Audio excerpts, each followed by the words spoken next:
Chère Laura, je voudrais évoquer avec vous votre rapport à la littérature, à l'écriture, et je voudrais que vous nous disiez s'il y a un nouveau projet de livre. C'est à vous. Alors, comment, d'abord tu me demandais comment je suis arrivée à l'écriture.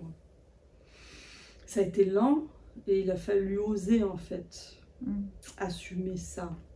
Et moi je suis un peu lente, je suis un peu laborieuse dans tout ce que je fais, mais c'est bien, hein, c'est le chemin qui a été bien et qui a été nécessaire, mais voilà, il a fallu du temps pour assumer cette envie d'écrire, ce besoin, d'abord par petites touches, et puis après quand ça s'est imposé, par contre c'est arrivé comme si tu ouvrais les vannes d'un barrage, c'est vraiment ça, hein, tout est emporté. Et c'est arrivé à un moment en fait dans ma vie où il y avait de la place pour ça, où j'avais interrompu mon activité professionnelle et où je pense qu'on a tout ça, hein, un moment dans nos vies où on se dit bon voilà, on a parcouru une partie du chemin, qu'est-ce qu'on fait du reste? Voilà, et c'est vraiment, ça a vraiment commencé comme ça. Et je cherchais déjà à écrire une histoire sur ma famille et j'y arrivais pas. C'était jamais juste, le ton n'était jamais juste. C'était ou trop dévot, ou trop en colère.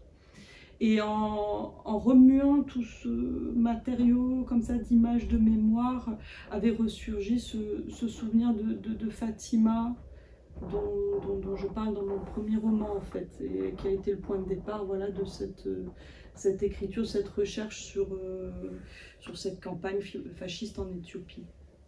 Et puis à partir de là, voilà, si l'écriture chez moi n'est pas forcément quotidienne,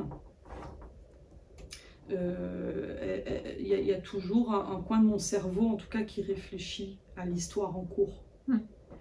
Il y a toujours la petite graine qui est en train de germer, donc j'ai des carnets. Heureusement maintenant dans les téléphones portables, si j'ai pas le carnet, il y a une partie calepin où tu peux taper juste un mot, voilà, juste, c'est souvent ça, il y a un mot qui me plaît, je dis bon, tu construiras quelque chose autour de ça. Et voilà, il y a toujours une partie voilà, qui travaille à ça dans ma tête, toujours. Et donc dans ma tête, voilà, il y a un projet auquel je réfléchis depuis longtemps et qui sera certainement ce qu'on appellera le troisième roman. Je disais tout à l'heure voilà, que j'aimais bien les romans de jeunesse, mais je crois que ça va parler d'un adolescent. Voilà. Je crois que ça va être un roman où on va suivre un adolescent et ça ne sera pas en Italie cette fois. On va prendre la tangente. Mais ça va rester la Méditerranée. On va voir. On ne sait pas encore où. Ça se précise, mais on va voir. Merci. Mais, voilà. Le voyage est compliqué. Voilà. Donc on a envie de voyager avec vous. C'est ça, vous comprenez ça. Mais ça va être une histoire, voilà, quelque chose comme ça, de jeunesse, quelque chose de solaire. Voilà. Je me suis mis dans mon calepin, dans mon nouveau calepin que je démarre là vraiment pour ça, où j'essaie de rassembler les idées parce que je suis un peu bordélique, donc il y a des trucs de partout, donc à un moment je fais bon, il faut que tu systémises un peu ton truc là.